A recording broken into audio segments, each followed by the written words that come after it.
Well, cheers, everyone. This video is probably going to resonate with a lot of people, and it's probably going to, you know, kind of freak out other people, I suppose.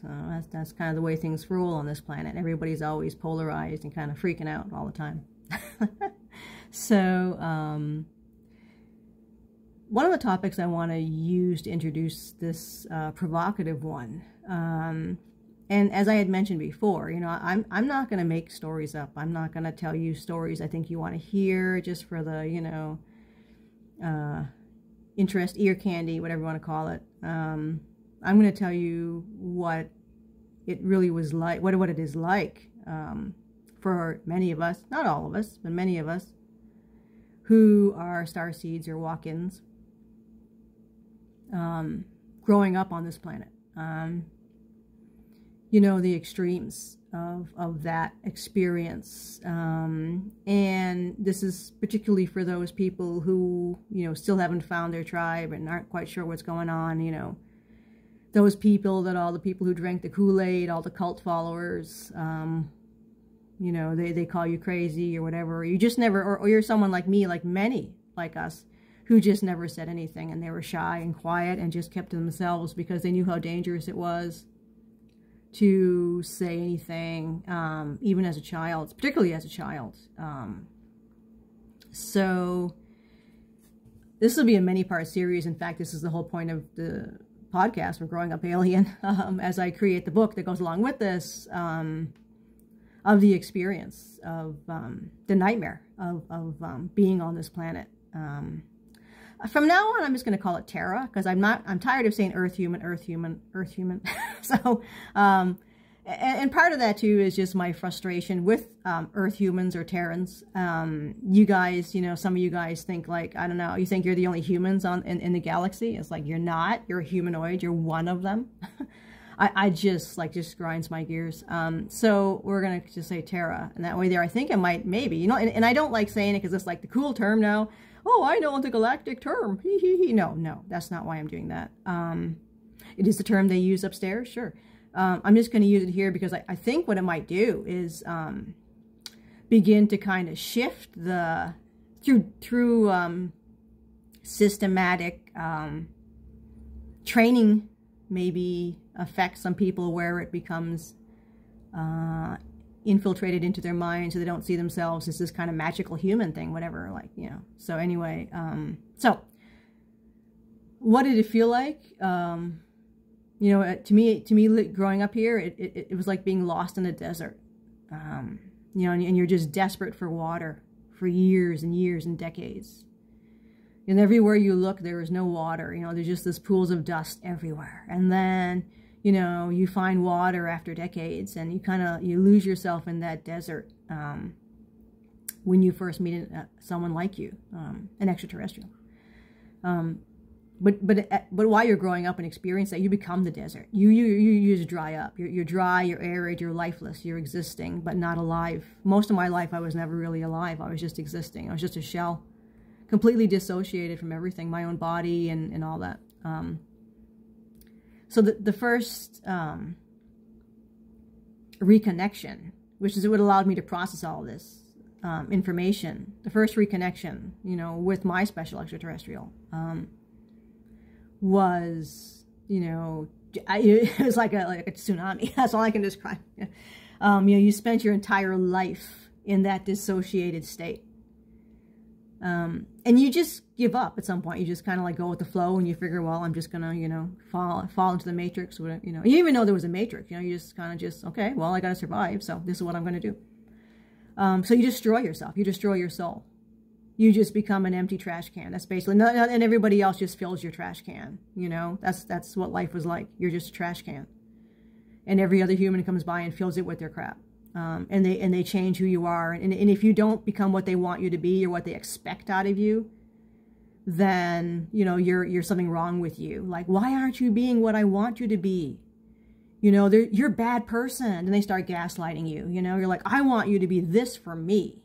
You know, And why don't you do and this or that, and you need to be whatever I want you to be, and you can't think the way you think, you know, who put those thoughts into your head? You know, you can't have your own mind, you know, you have to do what I tell you, and if you don't do what I tell you, you know, you're a bad person. So that was my life. It's still my life. I still get that, you know, especially on Facebook where I make some of these revelations. There's always these people like, oh, why don't you do this? Why don't you like that? Why don't you like, because I'm not like that. That's not who I am. You know, well, why don't you become like that? Because that's what I want you to be. It's like, okay, you're nuts. You're something wrong with you. You're a narcissist. So I'm not going to engage you. But I mean, that's a real problem on this planet. You know, how many people are like that? How many Terrans are narcissists? Like, how are you going to move forward when you think that you can control everybody around you and make everybody around you what you want them to be? I mean, that's mental illness. You know, what is it like being in a body that never felt like yours? You know, I spent decades in this body that wasn't mine, and it never felt like mine, and I can never get inside it, and it was just really, really strange. And you almost wonder, like, do other people feel that way too? Is it just, you know, is it just me? It's like, and you don't know how to even ask the question. It's like you just, you know, anyway. So that's what you do, you know, you just mimic. Like, that's what I did. I just mimicked ever since I was little. I just learned to mimic. And, you know, that's why small talk is so hard for people like me, because it's like, uh-oh, I don't have like a program for that. If somebody comes up with this small talk, you're kind of like, your brain freezes. You got the brain freeze, and you're like, yeah, you know, I'm going through like my computer in my mind going, okay, how do I respond to this? What do I say? What am I supposed to say? And I don't know what to do. So you're faking through relationships and conversations, and you're really dying for a true connection, you know, which almost never really seems to happen. So you don't fit in, but you wear a mask, and you have to keep changing the mask all the time. It's like, you know, you almost become a combination between a zombie and someone who has multiple personalities. That's really what happens. And none of them are yours. Yours disappears. You don't even, like, people say, oh, you just got to be yourself. I didn't even know who I was. And, you know, there's that hoping. There's always that fear. Every time you're around another human, you're like, oh my God, you get become hyper vigilant. And you don't like, oh my God, you know, are they going to see me for who I am? That I'm nobody, that I'm this shell? Like, you just hope that no one notices that you're play acting, you know, because you're play acting through your entire life. Everything you do is play acting. And you got to keep up that, you know, persona, you know, and the only time you're at peace is when you're alone, and you're like, oh my God, you know. But then you're nobody, because you don't, you know, you don't have your persona. So you're like, what are you? Of course, animals, you know, yeah, we'll get into the animals in a bit. So you just wonder, like, and you watch other people, and you're like, why does everyone seem to get it? You know, like, everybody's going around putting out their trash, the picket fence, boyfriends, girlfriends, jobs, you know, yada, yada. And they're like all going around, I have my vacation next week, and they're all happy. And you're like, oh my God. You know, you don't understand any of it. You don't understand it. You just don't. And mimicking it makes it like, it's anhedonia, because it doesn't resonate with you at all. And, you know, they go about their day, and you're just like, you can't do it. Can't do it. So nothing made sense to me. Nothing. You know, I hate sports. I don't like, people know me, like, I don't watch movies. I don't get it. Like, I don't get into it. So, you know, what do? You know, you create a fantasy world, really.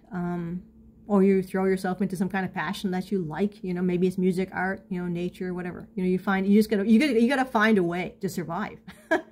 You're in this existential limbo, you know, and you're like, you gotta find stuff, you know, like, okay, what do I do, right?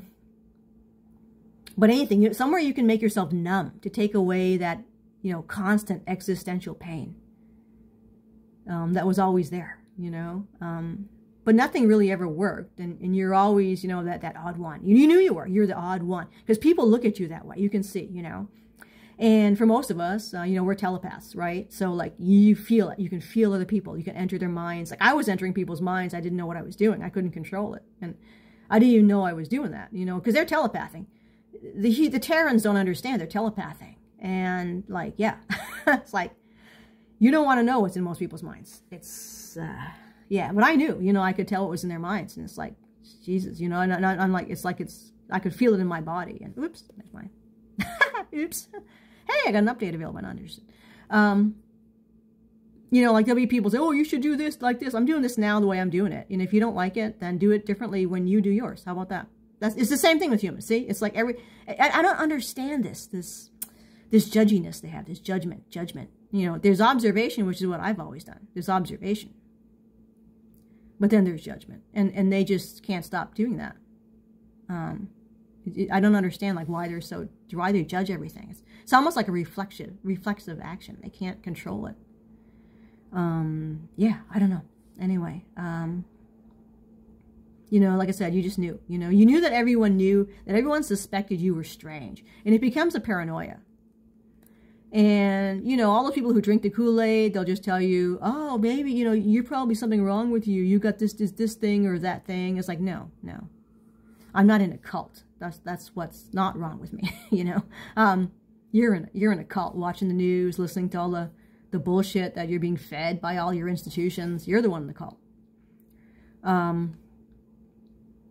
So you just knew that there was something wrong with you, right? You just knew.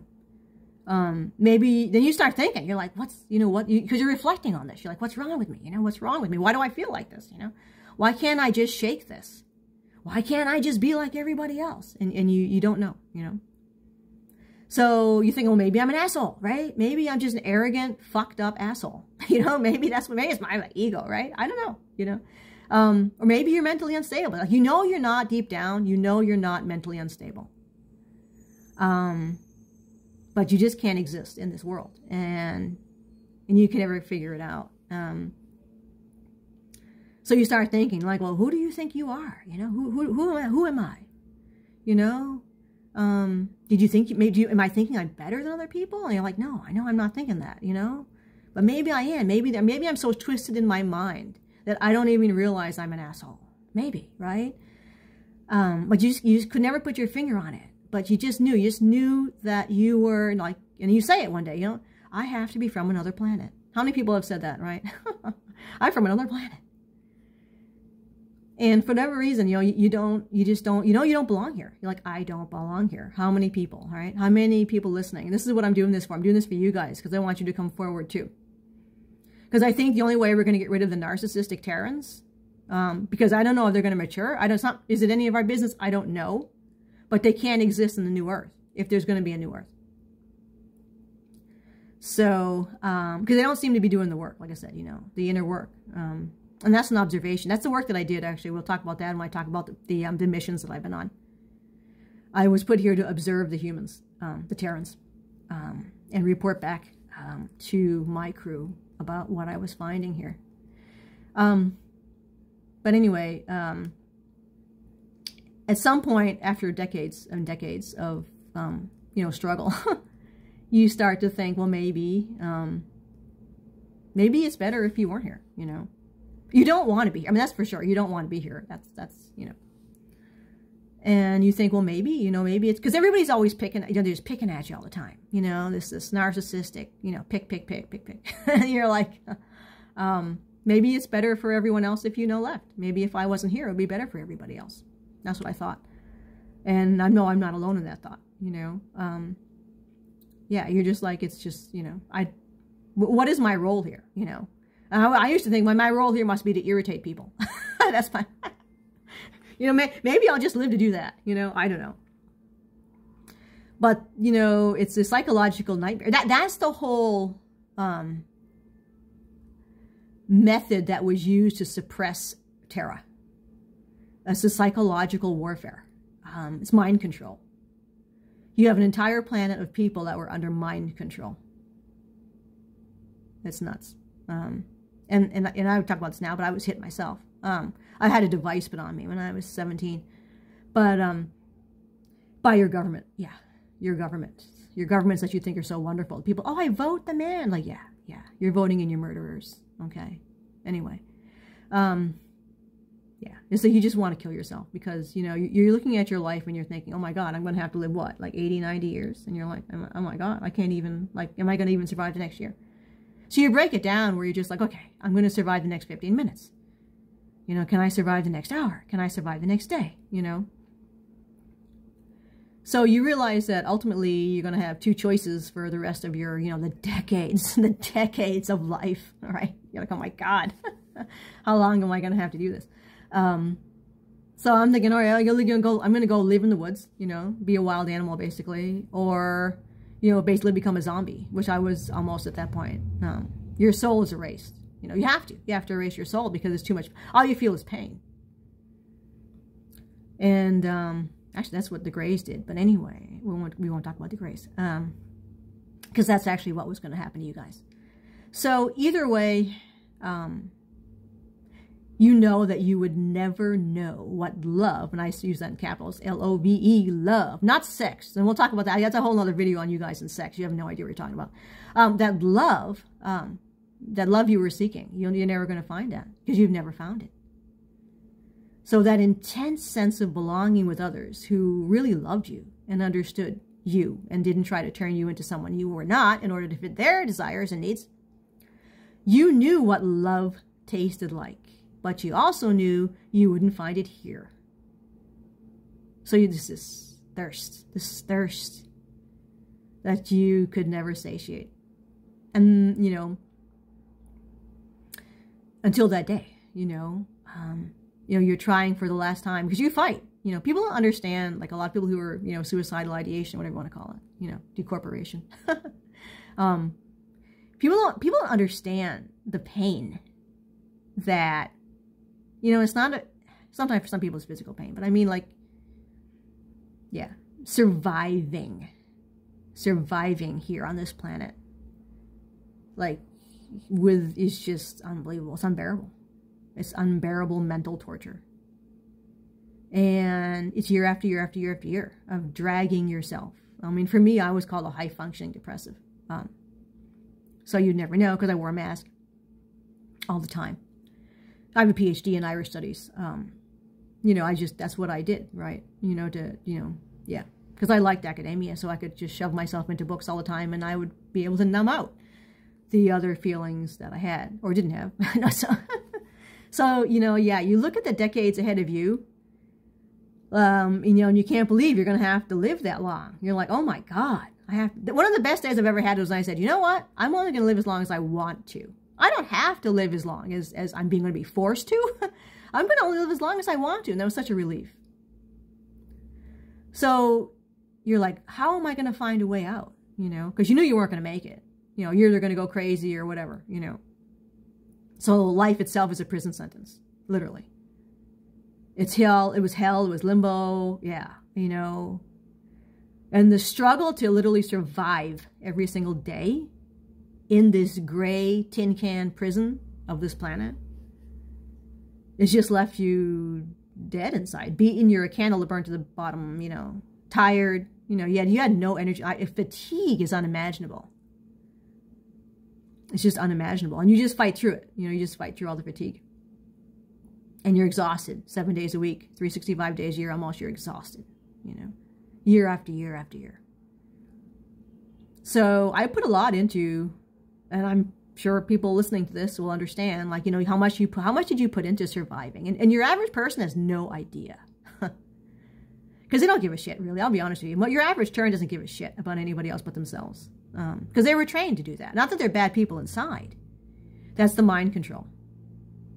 Yeah, the mind control was to turn them into monsters. And it was amazing how successful that was. I mean, yes, it was a combination of extraterrestrial and human, you know, party. And it lasted. It was good. You know, they did a good job. And I think what's so strange to me is how many of you actually, you know, are like siding with the ones that are trying to kill you. You know, it's like, I can't. Yeah.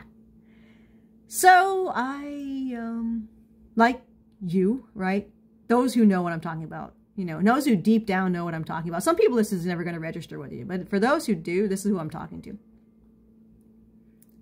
So I spent a lot of time trying to find a way to survive, like, mentally. So I did a lot of attuning. I don't like to call it meditation because I didn't really meditate. I can't meditate. I can attune, so I connect with energies.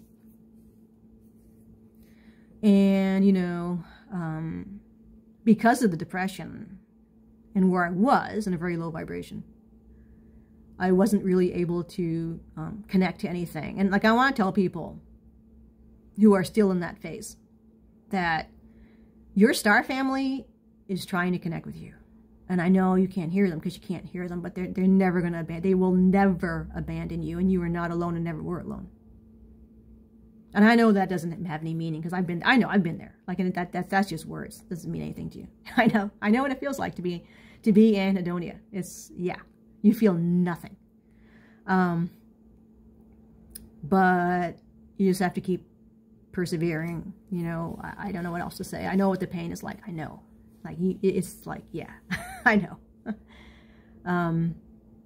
So there's that one night, you know, I'm not going to do this again, right? Just keep doing it. I tell people just keep doing it. So there's that one night. And I'm going to do it again, right? So I attune.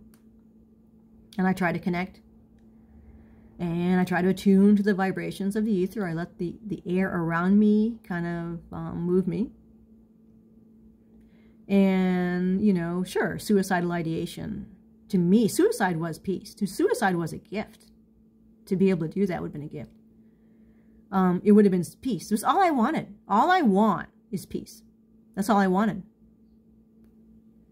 And while I was, you know, attuning to the ether, I was just like, God, what would that feel like? You know, peace.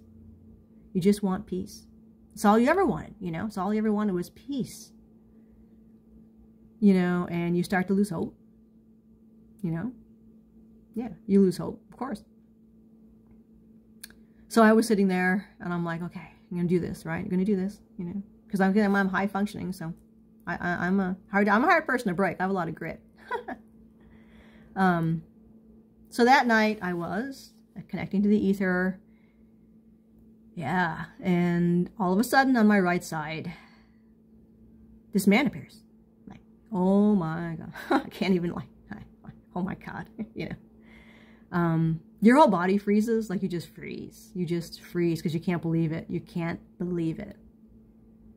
And you recognize. So for me, I recognized him right away. I'm like, oh my God. You know, as a person I had known forever, since I was a little child. I always remember this person. I always remember, they always remember the voices and the people I was connecting with as a child before I threw them away, because that stuff doesn't exist, right? But I always remembered as a child the blonde man. And they always said, you will meet a blonde man. Look for this blonde man, you know? But then as you start to grow up, the rational side of you says, well, that doesn't even make any sense. Like, what? Like, what? I must have been, you know, I don't know what I was thinking, you know? And you race, your mind is just like, it's just like, you know, roller coaster. You race back to childhood. And the blonde man that you remember as a little kid, dressed in that weird white tunic that looked like the Middle Ages. Yeah, the blonde man who loved you with a sweet face. And he loved you so much. You could feel that love, and it was like amazing, amazing. You know? And, so it's like a film reel being rolled backwards at a feverish speed, just rolling back through your life. Through all those decades. Like, wow. Oh my God. Yeah. You know, it was so much more than anything. It was just completely unimaginable. And it's real. It's real. And you can't believe that it's real. You're like, it's not real. It's not real. It's real. You know? Because you've been through, you know, you've never known, like, this feeling. It's insane. This feeling, I can't even put words to this feeling. But it always was. You're telling me, it always was real. Everything I knew as a kid, everything was real. Going up in the ship was real. It was real. You know? The stories, like, I never told anybody anything of this when I was a kid. I never told anybody anything of this. Ever. And I never wanted to. It was like so precious I didn't want to share it with the monsters that I was existing around. So the emotions are so intense, you can't even process them. The air itself is like frozen, like you just like can't, like everything's in slow motion. And I'm trying to explain like what I felt, and I think the best way to do this, it's like you've been put on the gallows, you know, you're being hung, you know, and the rope is tightened and the chair is kicked and you fall, you know, and it's in slow motion and you're falling to your death, right? If you can imagine what dying would feel like, you know you're dying, you're being executed. This is what it feels like. And you're falling and falling. And you're just waiting, you know, for the rope to tighten. But it gets shot through.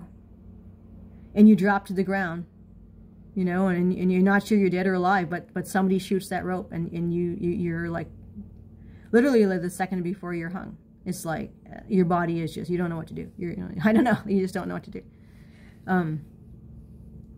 You know, your mind just kind of tightens. You know, it retracts, it tightens, and it explodes at the same time. And while I was sitting there, you know, tuning, I just couldn't move. I literally couldn't move. My body was frozen. And then he walked up to me. I mean, beautiful. I mean, this guy, like, their eyes, like those green eyes, like, oh my God, you know. It's just beautiful beyond words. And I don't mean beauty. I'm gonna do a whole podcast on beauty, because the Terrans have had beauty removed. I think that's part of what they did, was remove the concept of beauty. So we're going to talk about that in a whole separate video, because I have to explain it, because I don't think a lot of humans understand what I'm talking about when I talk about how beautiful he is, like on all levels. So they turn everything into shallowness, you know. It's just, they don't. I'm going to explain that anyway. You know, I was like, I just never seen anybody so beautiful, and like he loved me, you know. He loves me, and I love him. And so I can't even say that. Like, I could never say that. I love you. I just can't say that. And it's still hard for me. But he's got amazing patience to help me through this. Because he knows, like, I told him, I said, I have a lot of trauma. And he knows. And he's okay with that. Because he has a lot of patience and he understands. And for me to say I love you is like, it's just, I can't even say that. Like, you know. So, yeah. But he knows, like, he knows you. He knows me. Like, he knows me. Like, no one ever, like, he knows me more than I know me, you know? And it's like, instantly I could feel like I'm going to show you, you know? You're going to remember who you are. And you can feel it. Like, that's the thing, you know? We didn't exchange words. This was telepathy. It was felt. To feel it, you know? So then he touched my shoulders, and that was not, like, oh my God. The energy is so, it's just so extreme. You know, your body can't hold it. You know, you just can't hold it. And, like, I didn't know what to do with it. So I'm like, oh my God, here it is, this energy, I can't hold this, oh my God, you know. So you just cry, because it's like all you can do. Like, you just have to release the energy and you just cry. And it feels like you've been pulled out of hell. I mean, I don't know, what does it feel like to be pulled out of hell? I guess that. It's, yeah. And, like, he's in your mind, and you're in his mind, and you are one. But you're still individual. You're individual, but you're one. You're one with another being in a way that you've never felt before. And at the same time, you just never want to separate. Never, like, you never want that moment to end. Like, I don't want to ever, like, I mean, there's so many times since when we're laying together and I'm just like, I never want to separate. Because it feels so safe.